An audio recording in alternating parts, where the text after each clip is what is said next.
Subscribe to our channel and press the bell icon for more updates. Hello, I am Rana Sadhuka and I am going to dictate a English matter at 100 speeds per minute. 10 seconds to go.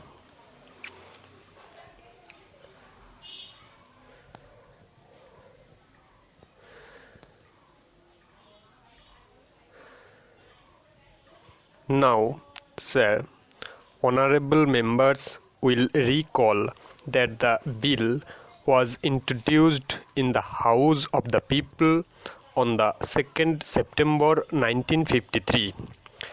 It has had a long history and in one form or another it has been before the public since the end of 1949.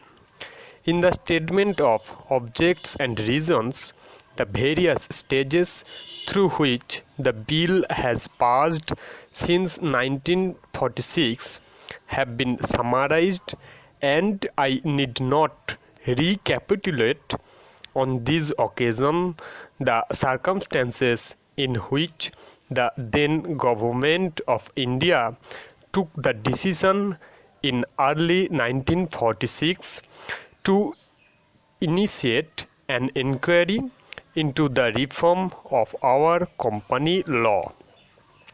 I would remind honorable members that between 1946 and 1948, the entire field of company law was carefully reviewed by two distinguished company lawyers who were appointed to recommend the broad lines on which the present act should be revised.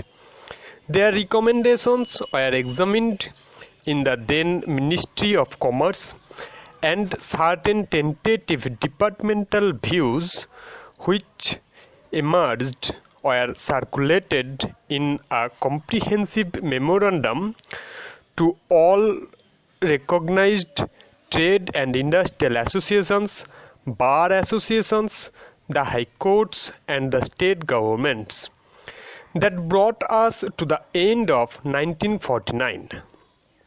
Many representations on this memorandum were duly received from chambers of commerce, trade and industrial associations, state governments and the general public. At the end of 1950, the government of India appointed a committee under the chairmanship of Sri Bhabha to go into the entire question of the revision of the Companies Act with particular references to its bearing on the development of trade and industry in this country. This committee examined a large number of witnesses in many parts of the country and submitted its report in March 1950.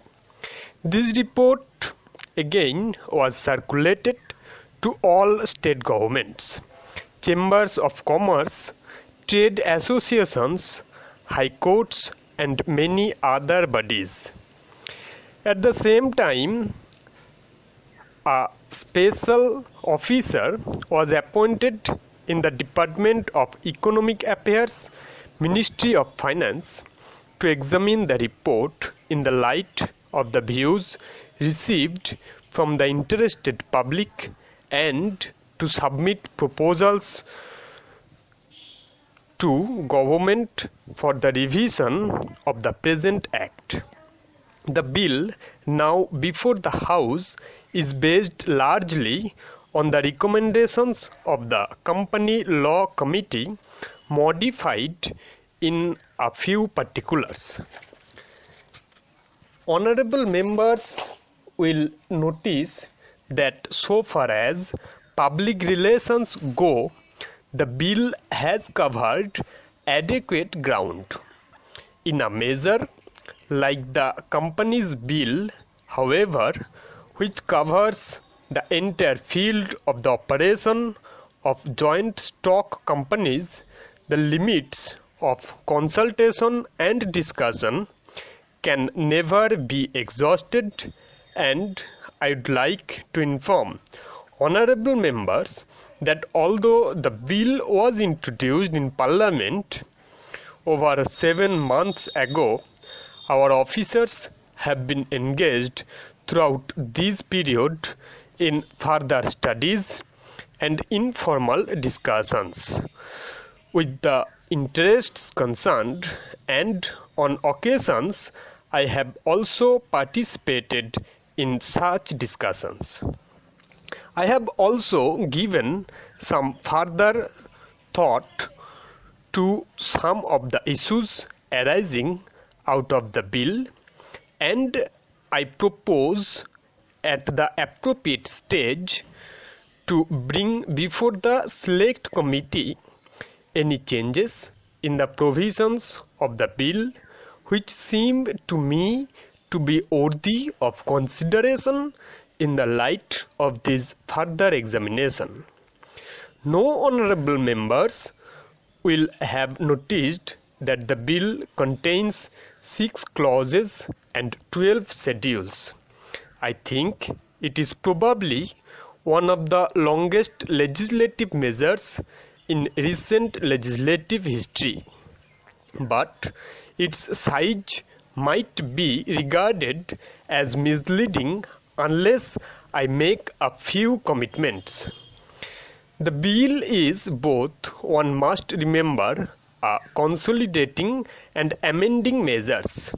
As mentioned in the statement of objects and reasons, this is the first opportunity which has occurred since 1923 for the consolidation of the Companies Act. Advantage has been taken of this opportunity to redraft several long and complicated sections in the present Act, which have been split up into a large number of clauses. This is the largest single factor accountable for the increase in the number of clauses in the bill. New clauses embodying substantial changes in the present law would hardly constitute more than a small fraction of the bill. I would also draw attention of the structural changes in the bill to which a reference has been made in the statement of objects and reasons.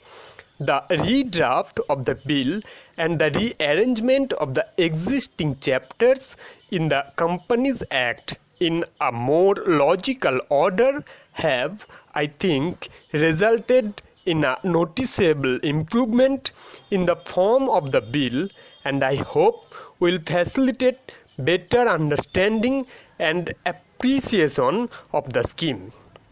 I wish that the Act, which came into effect long ago, was implemented properly. I know that the Minister here is very earnest in implementing it, but unfortunately his colleagues at the state level are disappointing him. Unfortunately, no steps have been taken for trimming or toning up the administration at the state level and at the district levels. They have to be taken immediately. Stop.